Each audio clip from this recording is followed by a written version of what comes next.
Hello, नमस्कार, स्वागत है। Welcome back to world of physics. आज की यात्रा हम लोग स्टार्ट करते हैं रे ऑप्टिक्स का लेक्चर 2, और नेचुरली जो लेक्चर 1 है उससे उसी की कंटिन्यूटी में ये रिलेट होता हुआ आगे बढ़ेगा। और कुछ आज जो हम प्रॉब्लम करेंगे उस प्रॉब्लम में जो कॉन्सेप्ट का रेफरेंस आएगा वो लेक्चर 1 से भी आएगा, इसलिए मैं ये एडवाइस करूँगा उन लोगों को जो डायरेक्टली लेक्चर 2 देखेंगे, प्रॉब्लम समझने के पहले, प्रॉब्लम करने के पहले आप प्लीज़ लेक्चर 1 के थ्रू एक बार ढंग से देख लें लेक्चर 1, क्योंकि हम कुछ बातें कोट करेंगे जो लेक्चर 1 में मैंने आपसे डिस्कस किया होगा। ठीक, तो चलिए आगे बढ़ते हैं। Vector form of rays. देखिए, रेज का वेक्टर फॉर्म क्या है, तो आप ये समझते हैं ना कि लॉ ऑफ रिफ्लेक्शन में हम लोगों ने रे जो दिखाया था, जो यहाँ भी फिगर में दिख रहा आपको, रे के डायरेक्शन के अकॉर्डिंग एंगल ऑफ इंसिडेंस था, एंगल ऑफ रिफ्लेक्शन था। अब जब रे के डायरेक्शन के अकॉर्डिंग एंगल ऑफ इंसिडेंस और एंगल ऑफ रिफ्लेक्शन है, तो हमें इन्हीं डायरेक्शन को वेक्टर के फॉर्म में दिखाना है। अब चूंकि रे कोई फिजिकल क्वांटिटी तो है नहीं कि like force as a vector है तो मैग्नीट्यूड और डायरेक्शन दोनों होगा, नहीं। ये तो आप एक एरो है, एक पाथ है, उस पाथ को वेक्टर से रिप्रेजेंट करना चाहते हैं, तो यहाँ वेक्टर दिखाने में इस बात का बिल्कुल ख्याल रखें कि हमें सिर्फ डायरेक्शन दिखाना है। सिर्फ डायरेक्शन में आपका इंटरेस्ट हो, मैग्नीट्यूड में इंटरेस्ट ना हो, तो आप किसका सहारा लेते हैं? यूनिट वेक्टर का, क्योंकि उसका मैग्नीट्यूड तो इटसेल्फ 1 होता है। तो यहाँ पे हम देखिए किस तरह से आगे बढ़ेंगे। हमें दिया होगा ई आई कैप। आप देखिए ये ई आई कैप है। ई आई कैप क्या है, तो यहाँ गौर करिए, ई आई कैप क्या लिखा हम लोगों ने? Unit vector along incident ray. Unit vector along incident ray है ना। ये इंसिडेंट रे को ही मैंने आगे प्रोड्यूस किया है, इसी के एलोंग ये आपका दिखाया गया है ई आई कैप। ठीक, फिर देखिए एन कैप। एन कैप भी यूनिट वेक्टर है, और ये यूनिट वेक्टर है along the normal drawn at the point of incidence. Unit vector along the normal drawn at the point of incidence. और ये दोनों गिवन है, ई आई कैप गिवन है, एन कैप गिवन है। फाइंड क्या करना, हमें फाइंड करना है ई आर कैप। और ई आर कैप क्या है? ये भी यूनिट वेक्टर है, और ये यूनिट वेक्टर है along reflected ray. Unit vector along reflected ray, और ये फाइंड करना है, ये गिवन है, ये फाइंड करना है। चलिए देखते हैं कैसे हो सकता है।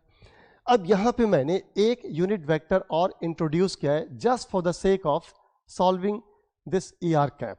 रिजल्ट में नहीं आएगा वो। अब देखिए वो क्या है, ये पी कैप।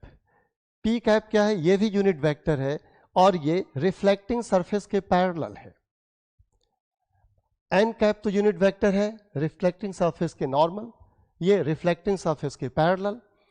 तो इन दोनों की हेल्प से हम ई आर कैप लिखेंगे, ई आई कैप लिखेंगे, इन दोनों यूनिट वेक्टर की हेल्प से। और ये दोनों यूनिट वेक्टर एक दूसरे के परपेंडिकुलर है। This is parallel to the surface of mirror and this is perpendicular to the surface of mirror.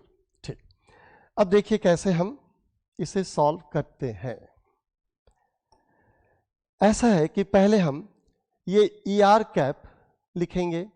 किसी वेक्टर को लिखने का तरीका क्या हो सकता है? जैसे ये वेक्टर आपका इस प्लेन में है, और इस प्लेन में मैंने 2 नॉर्मल डायरेक्शन मार्क कर रखा है, तो ई आर कैप का ये वाला कंपोनेंट और ई आर कैप का ये वाला कंपोनेंट लिखें, और फिर उन दोनों कंपोनेंट को ऐड कर दें, तो हमें ओरिजिनली ई आर कैप मिल जाना चाहिए। कैसे लिखेंगे? ई आर कैप का कंपोनेंट लिखते हैं, इधर और इधर क्या होगा। चलिए, ई आर कैप का कंपोनेंट जब लिखना होगा हमें इधर,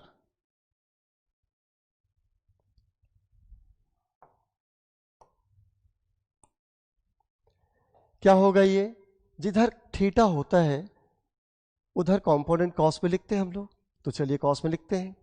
तो इधर हो जाएगा आपका ई आर कॉस थीटा, लेकिन ई आर का magnitude into cos theta. E R का मैग्नीट्यूड 1 है, तो ये कंपोनेंट होगा कॉस थीटा मैग्नीट्यूड में। और उसके परपेंडिकुलर इधर जो होगा कंपोनेंट, इधर का कंपोनेंट लिखना चाहे तो क्या आएगा? इधर का कंपोनेंट लिखना चाहेंगे तो इस तरह से आ जाएगा E R sine theta. E R का मैग्नीट्यूड 1 है तो यानी बचेगा सिर्फ साइन थीटा। अब ई आर कैप को वेक्टर फॉर्म में लिखिए। E R cap vector form में क्या हो जाएगा, देखिए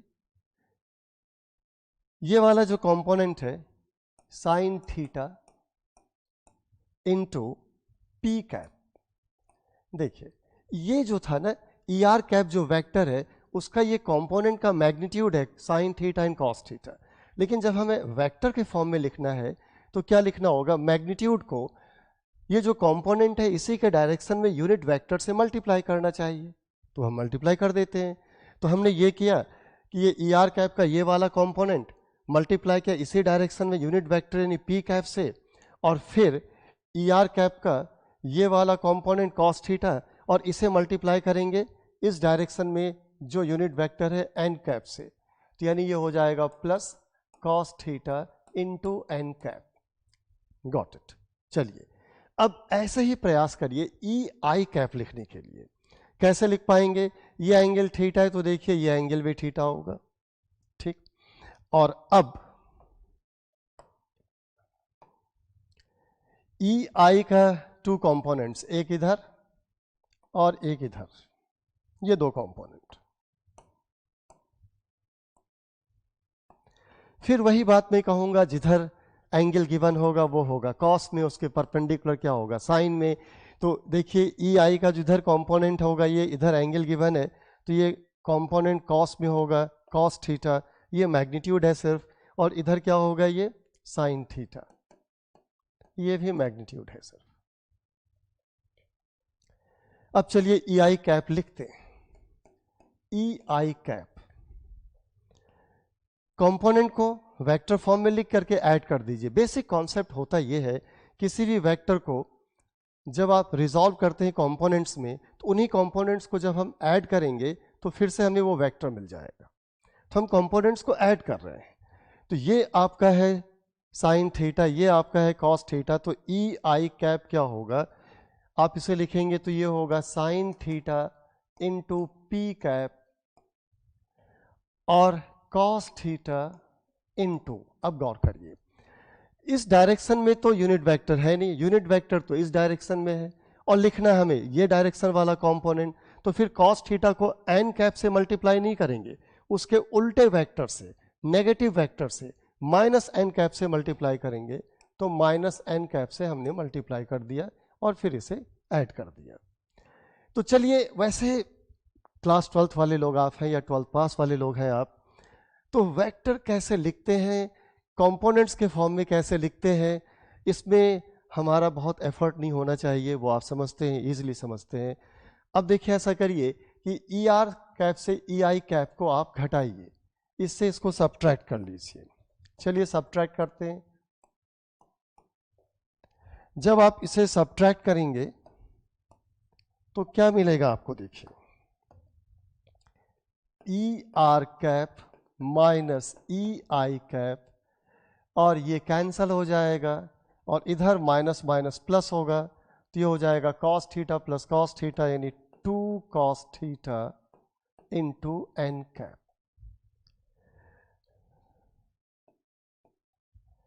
E R cap equals to E I cap plus 2 cos theta into N cap, ठीक। लेकिन अभी हम उस रिजल्ट तक नहीं पहुंच पाए जो हमें चाहिए था। मैंने क्या कहा था, क्या गिवन है, ई आई कैप गिवन है, एन कैप गिवन है और ई आर कैप हमें सॉल्व करना है। लेकिन ये खामखा यहाँ क्या आ गया है, कॉस थीटा। थीटा गिवन नहीं है, गिवन सिर्फ दो वेक्टर था, दो यूनिट वेक्टर, ई आई कैप एन कैप। थीटा हमने फिगर में अपने ज्योमेट्री की सहूलियत के लिए मांगना, वो मान लिया था हम लोगों ने, वो माना गया है। चलिए तो कॉस थीटा को यहां से हटाने की व्यवस्था करिए, और वो भी वेक्टर की हेल्प से। वेक्टर की हेल्प से कॉस थीटा को हटाएंगे तो याद करिए डॉट प्रोडक्ट में कॉस थीटा आता है ना, A dot B equal to A B cos theta. तो यहाँ पे जो दो वेक्टर गिवन है ई आई कैप और एन कैप, जरा उसका डॉट प्रोडक्ट करते हैं, क्या वहां से कॉस थीटा का वैल्यू मिलता है, और यदि मिलता है तो वही यहाँ पे सब्स्टिट्यूट कर लेंगे हम लोग। तो देखिए डॉट प्रोडक्ट जो होना चाहिए ई आई कैप डॉट एन कैप, ये होगा ई आई कैप का मैग्नीट्यूड, एन कैप का मैग्नीट्यूड, और साथ में कॉस ऑफ एंगल, एंगल जो ई आई कैप और एन कैप के बीच होगा। देखिए गौर करिए, ये है ई आई कैप, ये है एन कैप, तो इन दोनों के बीच का एंगल क्या दिख रहा है आपको? ये एंगल कितना है? 180 माइनस थीटा, क्योंकि दिस होल इज 180, तो ये होगा 180 माइनस थीटा। तो आप यहां लिखेंगे कॉस 180 माइनस थीटा। ये भी आप सभी को मालूम है कि कॉस 180 माइनस थीटा होता है माइनस कॉस थीटा। तो चलिए जनाब, कॉस थीटा तो हमें मिल गया, नहीं मिल गया, तो कॉस थीटा का वैल्यू रख देते हैं हम लोग। किस रिलेशन में? तो इस रिलेशन में रखेंगे, यहां जो रिलेशन है देखिए क्या आएगा, E are cap equals to E I cap plus 2, cos theta रखेंगे तो ये नेगेटिव ऑफ दिस आएगा, नेगेटिव ऑफ दिस। तो जब नेगेटिव ही आना है तो हम नेगेटिव साइन पहले यूज कर लेते हैं, माइनस कर लेते हैं यहां पे, तो -2 ये हो जाएगा ई आई cap dot N cap into N cap. ये वो रिलेशन है जो आपके काम का है, जो आपको याद रखना है। ये तो क्या कहेंगे कि क्या क्या गिवन है आपको? देखिए पीछे तो बातें मैं बस एक्सप्लेन कर रहा था कि हम इस रिलेशन तक कैसे पहुंचते हैं, लेकिन फाइनली आपको ये रिलेशन याद रखना होगा। बार बार हम एग्जाम के दौरान इन रिलेशन को स्टैब्लिश नहीं कर पाएंगे, नहीं, हमारी कैपेबिलिटी होगी लेकिन हमारे पास टाइम नहीं होगा। तो ये से याद रखिए। देखिए ई आई कैप गिवन है, एन कैप गिवन है, और ई आर कैप आप इस तरह से सॉल्व कर सकते हैं। ठीक, अब चलिए एक चीज और देखते हैं, फिर हम कुछ प्रॉब्लम करेंगे। और वो एक चीज क्या है कि लॉ ऑफ रिफ्लेक्शन को क्या इन वेक्टर की हेल्प से हम कुछ एक्सप्लेन कर सकते हैं, या लॉ ऑफ रिफ्लेक्शन को रिप्रेजेंट कर सकते हैं क्या? ऐसी पॉसिबिलिटी है क्या? तो चलिए देखते हैं। तो आप इसे इस तरह से सोचिए कि यहां पे हम दो क्रॉस प्रोडक्ट लिखेंगे। एक क्रॉस प्रोडक्ट क्या होगा? ये ई आर कैप और एन कैप का cross product. Right hand rule होगा, क्रॉस प्रोडक्ट है तो वेक्टर ही मिलना है।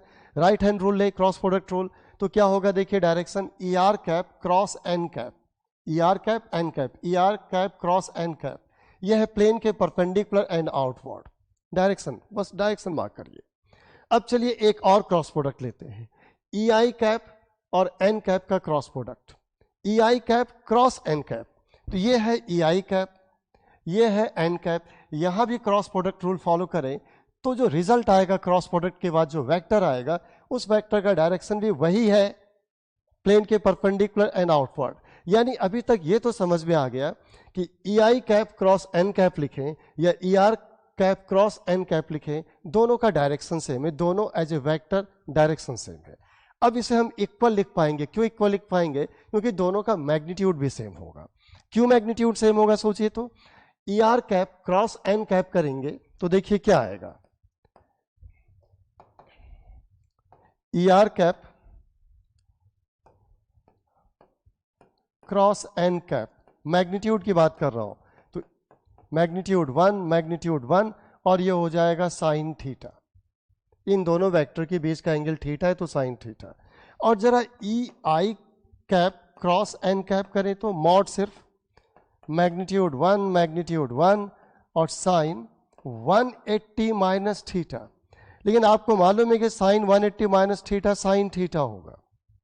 देखिए ये 1 तो हमने यूनिट वेक्टर का मैग्नीट्यूड लिया है ना, जो यहां पे यूनिट वेक्टर दिख रहा है आपको, वो लिया हमने। तो आप ये कहेंगे कि इन दोनों वेक्टर का देखिए मैग्नीट्यूड भी सेम आ रहा है, ये भी है साइन थीटा, ये भी है साइन थीटा, और डायरेक्शन में पहले ही एक्सप्लेन कर चुका कि डायरेक्शन दोनों का क्या है, सेम है। दोनों का डायरेक्शन क्या है? प्लेन के परपेंडिकुलर एंड आउटवर्ड। तो क्या हम इसे वेक्टर के फॉर्म में इक्वल कर दें? मैग्नीट्यूड भी सेम है, डायरेक्शन भी सेम है। तो देखिए फाइनली हम कहेंगे वेक्टर फॉर्म में जो लिखना चाहिए वो ये लिखना चाहिए, ई आई कैप क्रॉस एन कैप, ये इक्वल होगा E are cap cross N cap. इस तरह से हम इसे इक्वल कह पाएंगे। कहेंगे ये लॉ ऑफ रिफ्लेक्शन को कैसे रिप्रेजेंट करता है। तो एक्चुअली में हुआ ये कि हमने ये एंगल पहले से इक्वल ले लिया है, वरना यदि मैं θ1 और θ2 लिया होता तो एक क्रॉस प्रोडक्ट में आता है साइन θ1 और दूसरे क्रॉस प्रोडक्ट में आता है साइन θ2, और फिर मैं कहता देखिए लॉ ऑफ रिफ्लेक्शन है, θ1 इक्वल्स टू θ2 होगा तो साइन θ1 इक्वल्स टू साइन θ2 होगा, तो फिर ये दोनों cross product as a vector equal होगा। तो वही चीज है। तो ये दो रिजल्ट आप ध्यान रखिए, बस ये दो रिजल्ट, एक ये और एक ये। अब कुछ प्रॉब्लम देखेंगे इस पे बेस्ड। देखिए ये पहला प्रॉब्लम है, क्या गिवन है, a ray of light is incident on the YZ plane mirror along a unit vector. देखिए यहां पे कोई प्लेन मिरर है जो YZ प्लेन में लाई कर रहा है, प्लेन मिरर है YZ प्लेन में लाई कर रहा है, और उस पे जो रे इंसिडेंट है वो इंसिडेंट रे के अलोंग जो यूनिट वेक्टर है वो गिवन है ये EI कैप। और आपसे पूछा क्या गया है, रिफ्लेक्टेड रे के डायरेक्शन में यूनिट वेक्टर बताइए, find unit vector along the reflected ray. कहेंगे नहीं EI कैप तो दिया है, N कैप तो दिया ही नहीं है। दिया है, कैसे दिया है, इन्होंने जिक्र किया है, आप देखिए क्या जिक्र किया इन्होंने, ये YZ प्लेन। जब मिरर YZ प्लेन में है तो मिरर के परपेंडिकुलर लाइन, नॉर्मल लाइन, जिस नॉर्मल लाइन के long unit vector N cap लिखते थे आप, वो N कैप क्या होगा इस वक्त, I कैप। I कैप क्यों होगा, क्योंकि मिरर YZ प्लेन में है, YZ प्लेन के परपेंडिकुलर क्या होगा, X एक्सिस, यानी नॉर्मल होगा अलोंग X एक्सिस, तो फिर नॉर्मल के लॉन्ग क्या होगा, यूनिट वेक्टर, वही जो X एक्सिस के लॉन्ग यूनिट वेक्टर यानी I कैप। तो यानी आप कह लेंगे हमें EI कैप गिवन है और N कैप की जगह क्या गिवन है, I कैप। N कैप की जगह I कैप। जैसे यहां आपसे कहा गया फिगर में कि ये जो YZ प्लेन होगा इस प्लेन में मिरर है, YZ प्लेन में मिरर है, YZ प्लेन के परपेंडिकुलर नॉर्मल होगा जो होगा अलोंग X एक्सिस, और इसके अलोंग यूनिट वेक्टर यानी N कैप को आपने लिखा I कैप। तो बहुत बेसिक सी बात है। चलिए फॉर्मूला यूज करते हैं। फॉर्मूला क्या था, हमें सॉल्व करना है ER कैप, दिया क्या था EI कैप, फॉर्मूला क्या था, फॉर्मूला ये था आपका जनाब, ये फॉर्मूला था। चलिए रखते हैं ER कैप, EI कैप तो एज इट इज ये उठा के रख दीजिए, तो ये है 1/√3 I cap plus 1/√3 J cap plus 1/√3 K cap, ये है माइनस 2 टाइम्स। अब इन दोनों वेक्टर का डॉट प्रोडक्ट, कितना आसान होता है I J K में डॉट प्रोडक्ट, नहीं, I से I के कोफिशिएंट का प्रोडक्ट प्लस J से J के कोफिशिएंट का प्रोडक्ट प्लस K से K के कोफिशिएंट का प्रोडक्ट।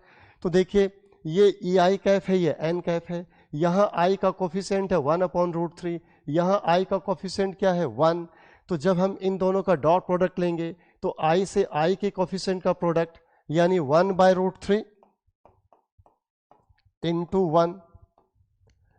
अब यहां J है लेकिन यहां J नहीं, यहां K है यहां K नहीं, इसका मतलब हुआ यहां J और K का कोफिशिएंट 0 है। तो जब हम कहेंगे J से J के कोफिशिएंट का प्रोडक्ट तो 1/√3 इंटू 0 यानी 0, K से K के कोफिशिएंट का प्रोडक्ट 1/√3 इंटू 0 यानी 0। तो वो लिख के क्या करेंगे, चलिए वो तो 0 हो गया। और फिर बाहर क्या था N कैप, N कैप क्या है, ये I कैप है। चलिए आगे बढ़िए। अब देखिए इसे सिंप्लीफाई यदि किया जाए तो ER कैप ये है -2/√3 I कैप, और I कैप जब ऐड होगा तो ऐड होने के बजाय ये सब्ट्रैक्ट हो जाएगा और बचेगा ये -1 टाइम्स 1/√3 इंटू I कैप। तो ये हो गया -1/√3 into I cap plus 1/√3 into J cap plus 1/√3 into K cap, ये होगा। बहुत ही आसान सा है, बहुत ही आसान सा। तो जो फॉर्मूला भी अभी आपने देखा उसे एक बहुत ही बेसिक और आसान से प्रॉब्लम में यूज किया आपने और ये आपका रिजल्ट है। अब एक शॉर्टकट भी है जहां आप टाइम सेव कर सकते हैं इसी प्रॉब्लम में, वो भी समझिए। और वो कॉन्सेप्ट ये है कि जब भी किसी प्लेन मिरर पे रे इंसिडेंट होगा और आपके भाग्य से वो जो इंसिडेंट रे है वेक्टर फॉर्म में, इंसिडेंट रे वेक्टर फॉर्म में, उसके वो कंपोनेंट जो प्लेन मिरर के पैरेलल हो उसमें कोई चेंज नहीं होगा, और जो प्लेन मिरर के परपेंडिकुलर है वो चेंज होगा, और उसमें भी चेंज कैसा होगा, वो पलट जाएगा उसके, बस उसे नेगेटिव साइन से मल्टीप्लाई कर देना है। तो मैंने कहा भाग्य आपके साथ में हो। ऐसा तब कर पाएंगे जब इंसिडेंट रे जो वेक्टर फॉर्म में दिया हो उसके जो 3 कंपोनेंट्स हो उसमें से इस तरह के 3 कंपोनेंट्स हो कि 2 कंपोनेंट्स क्या हो, आपके मिरर के प्लेन के पैरेलल हो, और नेचुरली थर्ड कंपोनेंट क्या हो जाएगा, मिरर के प्लेन के परपेंडिकुलर होगा, क्योंकि आई जे के में दिया होगा यदि आपको वेक्टर, तो नेचुरली वो म्यूचुअली परपेंडिकुलर कंपोनेंट ही होता है along X Y and Z axis. तो ये आपको ध्यान रखना है कि यदि हमें इंसिडेंट रे जो यूनिट वेक्टर के फॉर्म में दिया है उसका कंपोनेंट इस तरह से दिया है या मिरर इस तरह से दिया है कि उसके 2 कंपोनेंट मिरर के प्लेन के पैरेलल है, एक कंपोनेंट मिरर के प्लेन के परपेंडिकुलर है, तो जो कंपोनेंट मिरर के प्लेन के पैरेलल होगा उसमें नो चेंज, और जो कंपोनेंट मिरर के प्लेन के परपेंडिकुलर होगा उसमें बस इतना चेंज कि उसे नेगेटिव साइन से मल्टीप्लाई कर दीजिए और कुछ नहीं। तो जरा देखिए उस मेथड से इसे अटेम्प्ट ले तो क्या बनता है, जरा गौर करिएगा। तो ये दिया है यूनिट वेक्टर आई जे के में, ठीक, और जो मिरर है वो मिरर है वाई जेड प्लेन में। तो आपका भाग्य साथ दे दिया, क्योंकि इसमें आई जे के में जे और के ये जो 2 कंपोनेंट है वाई और जेड कंपोनेंट, ये मिरर के प्लेन के पैरेलल होगा, क्योंकि mirror itself Y Z plane में है। तो यानी जे और के वाला जो टर्म है, ये जो y और z कंपोनेंट है वो मिरर के प्लेन के पैरेलल, उसमें कोई चेंज नहीं। और नेचुरली जो i वाला है, जो x कंपोनेंट है, वो इस मिरर के प्लेन के परपेंडिकुलर है, और मैंने कहा परपेंडिकुलर वाले कंपोनेंट को क्या करना है, माइनस साइन से बस मल्टीप्लाई कर देना है। तो ये दोनों वैसे रहेगा और इसे माइनस साइन से मल्टीप्लाई करेंगे तो क्या रिजल्ट आएगा, यही रहेगा, बस ये नेगेटिव हो जाएगा, ये दोनों वैसे ही पॉजिटिव रहेगा। और फॉर्मूले से जो रिजल्ट आया वही तो यही है, ये दोनों वैसे ही पॉजिटिव है और ये बस नेगेटिव हो गया, कोई फर्क नहीं। तो कहेंगे इतना आसान है तो फॉर्मूला क्यों दिखाया गया। देखिए मैंने क्या कहा, भाग्य आपका साथ दे, जानबूझ करके कुछ उल्टा पुल्टा प्लेन हो जाए कि जो मिरर है वो मिरर ना तो एक्स वाई प्लेन में, ना वाई जेड प्लेन में, ना एक्स जेड प्लेन में, कोई अजीब सा प्लेन हो, और फिर आपको ये दिया जाए ई आई कैप आई जे के में, वो तो एक्स वाई जेड कॉम्पोनेंट दिया है, तो यानी इंसिडेंट रे वाला unit vector X Y Z component में, और मिरर आपका जो standard X Y Y Z X Z plane में नहीं है, तब वो फॉर्मूला काम आएगा। क्योंकि ये तो तब होगा जब सिंप्लीफाइड कंडीशन है, साफ साफ दिख रहा है कि ये वाला 2 कंपोनेंट मिरर के प्लेन के पैरेलल है, नो चेंज, ये वाला कंपोनेंट मिरर के प्लेन के परपेंडिकुलर है, तो वो आपका पलट जाएगा, उसे नेगेटिव साइन से मल्टीप्लाई करेंगे। ठीक, आगे बढ़िए, देखिए इसमें क्या है, 2 प्लेन मिरर्स है और ये दोनों प्लेन मिरर, फिर आपके भाग्य ने साथ दिया कि 2 प्लेन मिरर में क्या है, एक वाई जेड प्लेन में है, एक एक्स जेड प्लेन में है, नहीं, और इंसिडेंट रे के डायरेक्शन में जो यूनिट वेक्टर है वो यूनिट वेक्टर आई जे के में है। तो बात तो बड़ी आसान हो गई, बस इस प्रॉब्लम में इतना फर्क आ गया कि इस बार एक प्लेन मिरर ना होकर के 2 प्लेन मिरर है। देखिए सवाल पढ़ते हैं, क्या दिया है, 2 plane mirrors are combined with each other as such one is in yz plane and other is in xz plane. A ray of light along the vector, this is unit vector along the incident ray, is incident on the first mirror. Find the unit vector in the direction of emergent ray after successive reflections one from each mirror. यानी ये जो incident ray के direction में unit vector है, ये ray incident हुआ है पहले वाले मिरर पे जो वाई जेड प्लेन में है, वहां से रे रिफ्लेक्ट होकर के किस पे इंसिडेंट हुआ, दूसरे वाले मिरर पे जो एक्स जेड प्लेन में है, और वहां से जब रे रिफ्लेक्ट होगा तो उस रिफ्लेक्टेड रे के डायरेक्शन में हमें क्या चाहिए, यूनिट वेक्टर चाहिए, वो जवाब हमें चाहिए। तो बड़ा आसान है, 2 रास्ते हैं, जो फॉर्मूला वाला रास्ता है वो आपका होमवर्क है, you try at home, you try at home. और जो आसान वाला है वो मैं यहाँ पे आपको याद दिलाता हूं, जो अभी डिस्कस किया वो देखिए क्या है। जो पहले वाले से रे रिफ्लेक्ट होगा, पहले वाले से जो रे रिफ्लेक्ट हुआ, उस रिफ्लेक्टेड रे के डायरेक्शन में लिखना है हमें यूनिट वेक्टर। गौर करिए, पहला वाला मिरर है YZ प्लेन में, YZ प्लेन में है तो Y और Z कंपोनेंट में कोई चेंज नहीं, और X कंपोनेंट को नेगेटिव साइन से मल्टीप्लाई करेंगे। अभी तो पिछले सवाल में देखा था हमने, वही देखा था ना। तो आप इसे मल्टीप्लाई कर देंगे किससे? नेगेटिव साइन से। क्यों? जब मिरर YZ प्लेन में है तो X एक्सिस मिरर के प्लेन के परपेंडिकुलर होगा, यानी नॉर्मल यूनिट वेक्टर क्या होगा? I कैप, और ये I वाला है, इसे बस नेगेटिव साइन से मल्टीप्लाई करिए तो -1/√3 I cap plus 1/√3 J cap plus 1/√3 K cap, ये ठीक। अब एक चीज देखिए कि ये अभी रिजल्ट नहीं है, ये पहले वाले मिरर जो YZ प्लेन में है उससे रिफ्लेक्ट होके जो रे मिला है उसके डायरेक्शन में यूनिट वेक्टर है। अब ये रे इंसिडेंट रे हो गया, किसके लिए? दूसरे मिरर के लिए। दूसरे मिरर के लिए ये इंसिडेंट रे है, और दूसरा मिरर किस प्लेन में है? दूसरा मिरर आपका है XZ प्लेन में। तो X component and Z component, इसमें कोई चेंज नहीं होगा क्योंकि ये XZ प्लेन में है, तो ये दोनों कंपोनेंट मिरर के प्लेन के पैरेलल होगा, इसमें कोई चेंज नहीं होगा। लेकिन XZ प्लेन के परपेंडिकुलर क्या होगा? Y एक्सिस, तो Y कंपोनेंट में चेंज आएगा। वो भी कैसा चेंज आएगा? सिर्फ नेगेटिव साइन से मल्टीप्लाई कर दीजिए, तो जो फाइनल रिजल्ट आएगा यहां पे रिफ्लेक्टेड रे के डायरेक्शन में यूनिट वेक्टर, तो E' कैप लिख दिया मैंने, ये हो जाएगा -1/√3 I कैप, इसमें कोई चेंज नहीं। और ये नेगेटिव साइन से मल्टीप्लाई करेंगे तो -1/√3 J कैप, और ये अनचेंज्ड 1/√3 K कैप। तो ये है फाइनल रिजल्ट कि दो मिरर है, दो प्लेन मिरर है, और एक एक बार दोनों प्लेन मिरर से रे रिफ्लेक्ट हो जाए तो फाइनल जो रे है उस रिफ्लेक्टेड रे के डायरेक्शन में क्या होगा यूनिट वेक्टर, वो आप इस तरह से लिख सकते हैं। ठीक, जैसा मैंने कहा कि फॉर्मूला वाला जो है मेथड वो घर पे आप ट्राई करिएगा।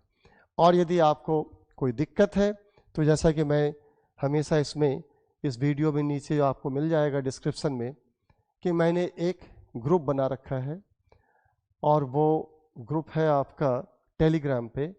उसमें आप कहें कि नहीं मुझे फॉर्मूले से नहीं सॉल्व हो पाया, ठीक है, तो फिर मैं सिर्फ उसका वीडियो बना के आपको दे दूंगा कि चलिए आप ऐसे करिए, देखिए फॉर्मूले से कैसे होता है, या मैं PDF फॉर्म में सॉल्व करके दे दूंगा कि देखिए ये कैसे सॉल्व होता है। अभी फिलहाल आप उसे घर पे ट्राई करेंगे, ठीक है ना।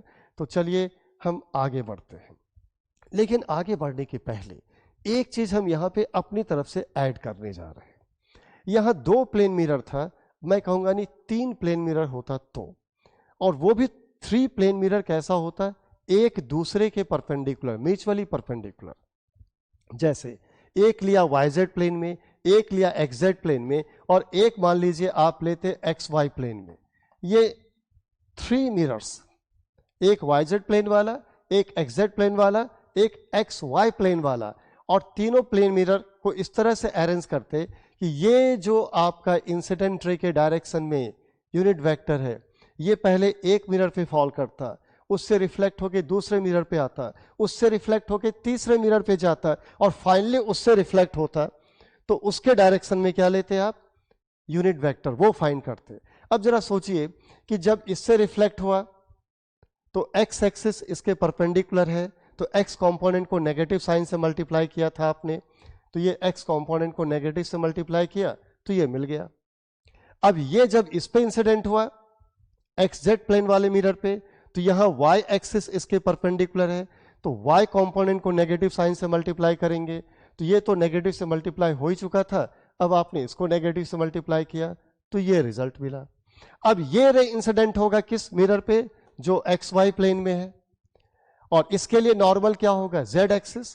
तो इस बार क्या होगा? XY कंपोनेंट में कोई चेंज नहीं होगा रिफ्लेक्शन के कारण, सिर्फ Z कंपोनेंट में चेंज क्या आएगा? उसे नेगेटिव साइन से मल्टीप्लाई करेंगे, तो अब इसे नेगेटिव साइन से मल्टीप्लाई करेंगे, और यदि इसे नेगेटिव साइन से मल्टीप्लाई किया तो फाइनल रिजल्ट क्या आएगा, -1/√3 i cap minus 1/√3 j cap minus 1/√3 k cap. यह आएगा, यही है। अब जरा देखिए कि कमाल क्या हुआ। कमाल यह हुआ कि जो इनिशियल यूनिट वेक्टर दिया था in the direction of incident ray और ये जो फाइनल आपको मिला है unit vector in the direction of incident ray, ये दोनों एक दूसरे के एग्जैक्टली ऑपोजिट है, क्योंकि इस होल ऑफ द वेक्टर को नेगेटिव साइन से मल्टीप्लाई करेंगे तो ये मिलेगा, और जब होल ऑफ द वेक्टर को नेगेटिव साइन से मल्टीप्लाई करते हैं तो क्या कहते हैं उसे आप, कि वो वेक्टर ऑपोजिट वेक्टर हो गया। तो यानी इनिशियली इंसिडेंट रे ये है और फाइनली रिफ्लेक्टेड रे ये है, और finally reflected ray initially incident ray के ऑपोजिट है। अब देखिए ऑपोजिट है, इसको और बढ़िया वर्ड यूज करिए तो कहेंगे एंटी पैरेलल है, एंटी पैरेलल। एक छोटी सी बात में वेक्टर का याद आपको दिलाऊं, और वो ये था वेक्टर की छोटी सी बात कि दो वेक्टर है, एक है a1 i cap plus a2 j cap plus a3 k cap, और दूसरा है b1 i cap plus b2 j cap plus b3 k cap, ये दूसरा वेक्टर है। अब यदि यहां पे ये प्रूफ हो जाए a1/a2 equals to b1/b2 equals to c1/c2, और वो भी क्या सॉल्व हो गया है, पॉजिटिव, यानी i के कोफिशिएंट का रेशियो, j के कोफिशिएंट का रेशियो, k के कोफिशिएंट का रेशियो इक्वल और पॉजिटिव हो, तो ये दोनों वेक्टर क्या होगा, पैरेलल होगा, सेम डायरेक्शन वाला, पैरेलल होगा, सेम डायरेक्शन वाला। लेकिन यदि आपका कंडीशन ये आ जाता कि a1/a2 equals to b1/b2 equals to c1/c2, और ये इक्वल होता कितना, नेगेटिव, यानी i के कोफिशिएंट का रेशियो, j के कोफिशिएंट का रेशियो, k के कोफिशिएंट का रेशियो इक्वल है लेकिन नेगेटिव है, तो ये क्या होगा, दोनों वेक्टर एंटी पैरेलल होगा, पैरेलल होगा लेकिन ऑपोजिट डायरेक्शन में। तो हम लोगों का रिजल्ट क्या आया, हम लोग का रिजल्ट देखिए, गौर करिए, ये आया है कि i के कोफिशिएंट का रेशियो क्या आएगा, देखिए डिवाइड करिए, i के कोफिशिएंट का रेशियो -1, j के कोफिशिएंट का रेशियो -1, k के कोफिशिएंट का रेशियो -1, तो यानी तीनों के कोफिशिएंट का रेशियो इक्वल है और नेगेटिव है, -1 -1 तो ये वेक्टर और ये वेक्टर एंटी पैरेलल होगा। थोड़ा सा मैं भटक गया, मुझे लगा कि नहीं पैरेलल एंटी पैरेलल वेक्टर जो है उसके बारे में कुछ जानकारी दे दी जाए। जानकारी नहीं दिया मैंने, बस आपको जो पहले से पता था वो रिकॉल कराया, वो मैंने आपको याद दिलाया। तो चलिए, ये जो मैंने अभी डिस्कस किया तीसरा मिरर ऐड ऑन करके, उसका क्या, उसकी कहानी क्या है जरा वो समझिए। तो उसकी कहानी ये है, रेट्रो रिफ्लेक्शन, ये एक टर्म है रिफ्लेक्शन में, रेट्रो रिफ्लेक्शन। और जो मैंने आपसे कहा 3 म्यूचुअली परपेंडिकुलर मिरर लीजिए आपके सामने है, जानबूझ करके मैंने थोड़ा एक्सेस मार्क कर दिया है।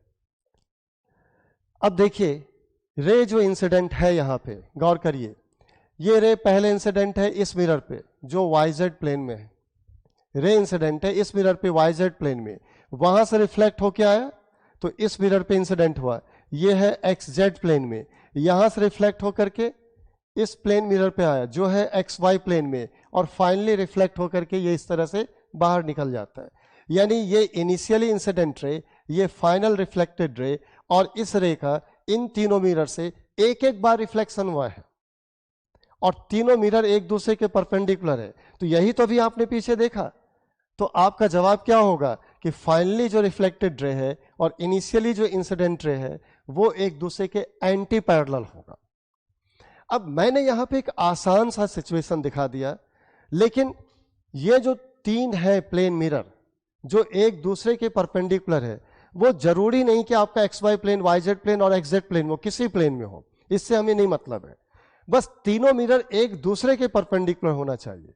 तो हम इसे क्लोज करें क्या करके, कि जब भी 3 प्लेन मिरर्स होंगे, और 3 प्लेन मिरर्स क्या होंगे, एक दूसरे के परपेंडिकुलर होंगे, चाहे इस तरह के XY YZ और XZ प्लेन की बात हो या ना हो, ठीक है, ये इंसिडेंट रे I J के में दिया हो या ना दिया हो, लेकिन यदि इस तरह से 3 म्यूचुअली परपेंडिकुलर प्लेन मिरर है और रे इस तरह से इंसिडेंट है कि इन तीनों मिरर से एक एक बार रिफ्लेक्शन होता है, तो फाइनली रिफ्लेक्टेड रे और इनिशियली इंसिडेंट रे ये दोनों हर हाल में एंटी पैरेलल होगा।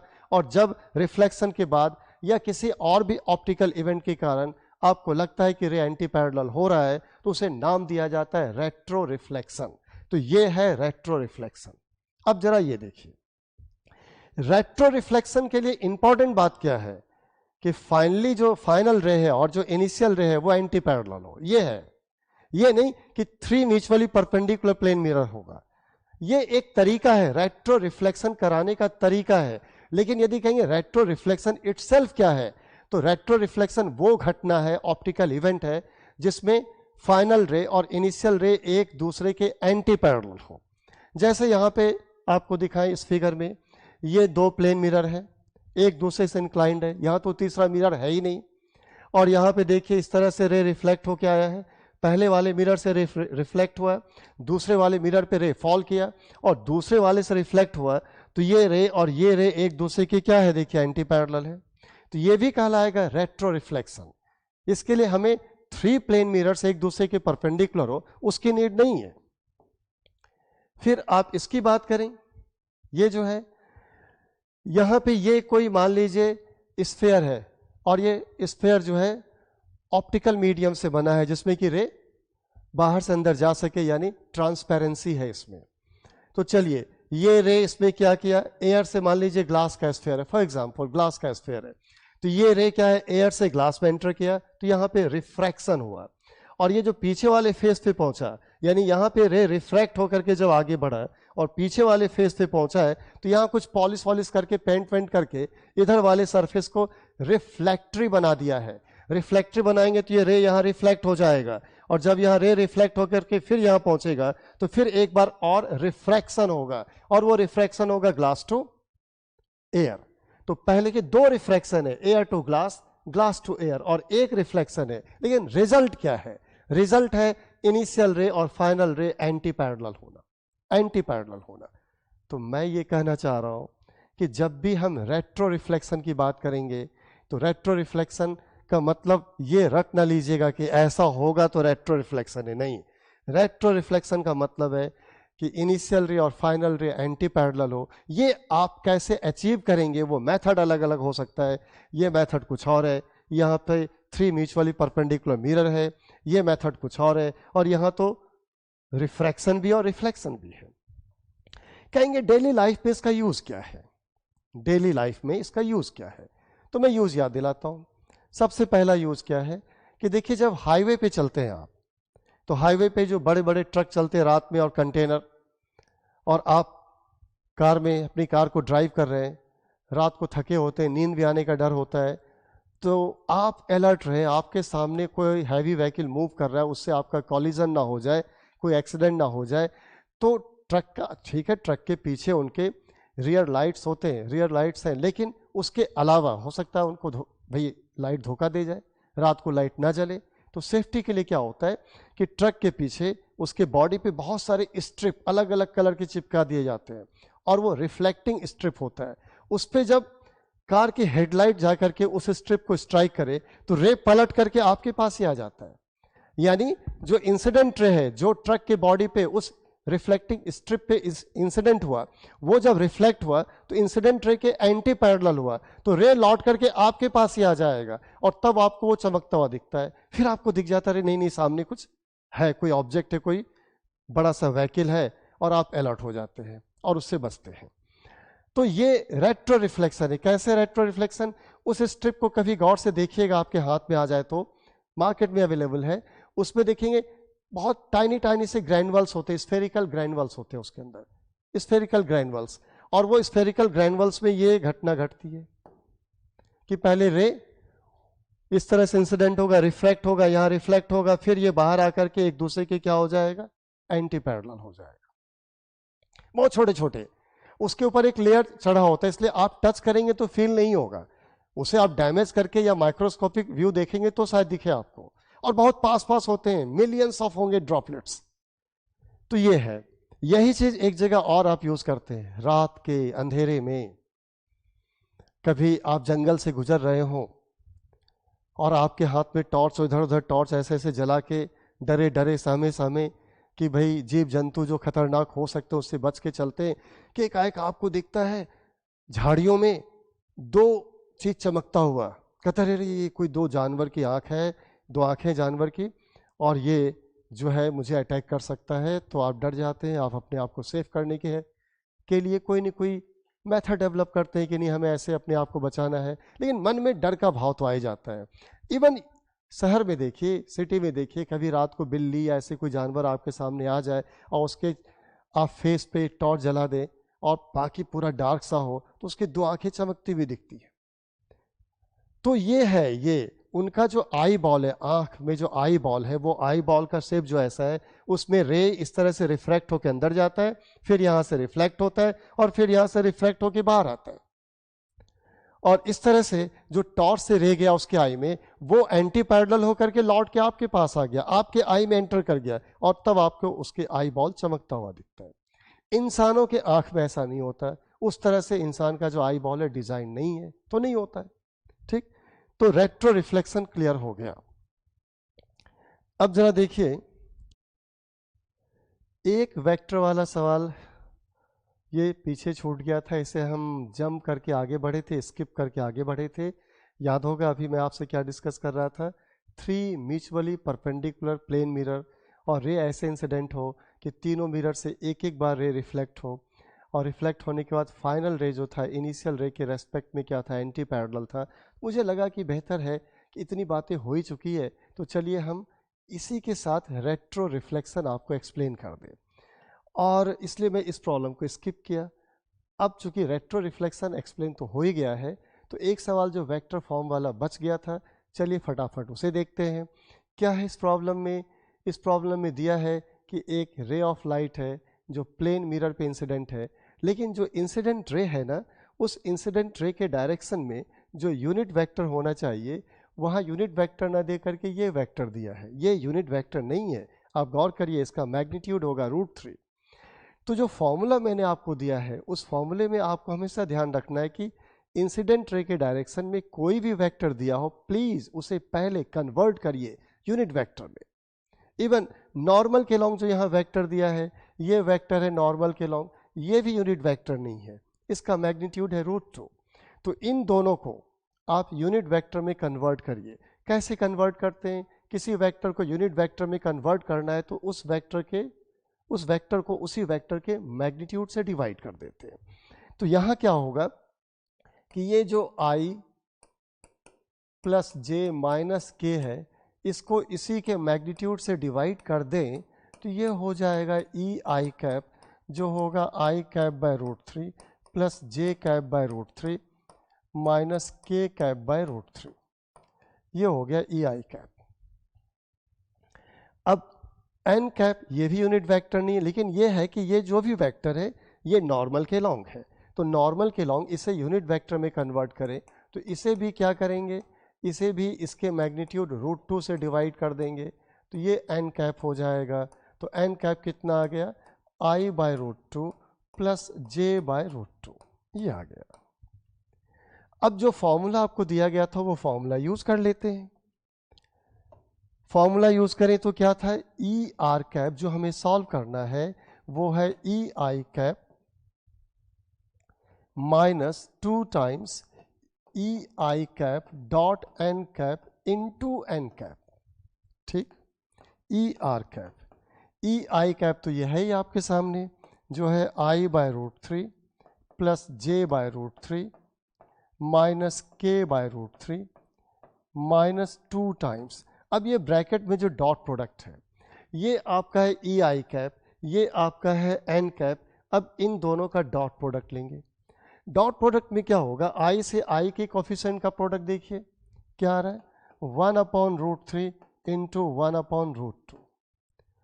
फिर जे से जे के कोफिशिएंट का प्रोडक्ट क्या है, 1/√3 इंटू 1/√2। के से के कोफिशिएंट का प्रोडक्ट क्या है, तो वो तो 0 है। और फिर बाहर क्या है, एन कैप, यही i by √2 plus J by √2। ये अब इसे फर्दर हम सिंप्लीफाई करें तो पहले तो I by root 3 plus J by root 3 minus K by root 3, और यहां देखिए कि यहां से भी 1 बाय रूट 2 कॉमन आएगा, यहां से भी 1 बाय रूट 2 कॉमन होगा, और ये दोनों मल्टीप्लाई होगा। तो 1 by root 2 common, 1 by root 2 common, multiply होकर के 1 बाय 2, 1 बाय 2 2 से मल्टीप्लाई होकर के कैंसिल हो जाएगा। तो ये तो कैंसिल हो गया, और देखिए क्या बचता है, 1 by root 3 plus 1 by root 3 यानी 2 बाय रूट 3, और फिर इससे मल्टीप्लाई करेंगे तो ये होगा 2 by root 3 into I cap minus 2 by root 3 into J cap, ये मिला हमें।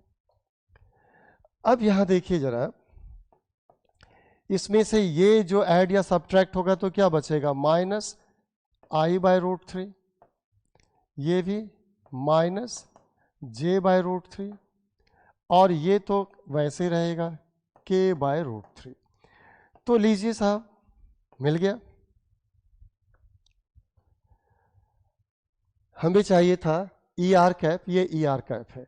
इस सवाल को देखिए आपके सामने रखने का पर्पस क्या था कि आई जे के में है तो ठीक है, लेकिन ये ई आई कैप या एन कैप नहीं है, ये आपका यूनिट वेक्टर ही नहीं है। पहले इसे यूनिट वेक्टर में कन्वर्ट करना था और तब जाके फॉर्मूले में यूज करना था। यहां भी शॉर्टकट है, शॉर्टकट है, देखिए कैसे।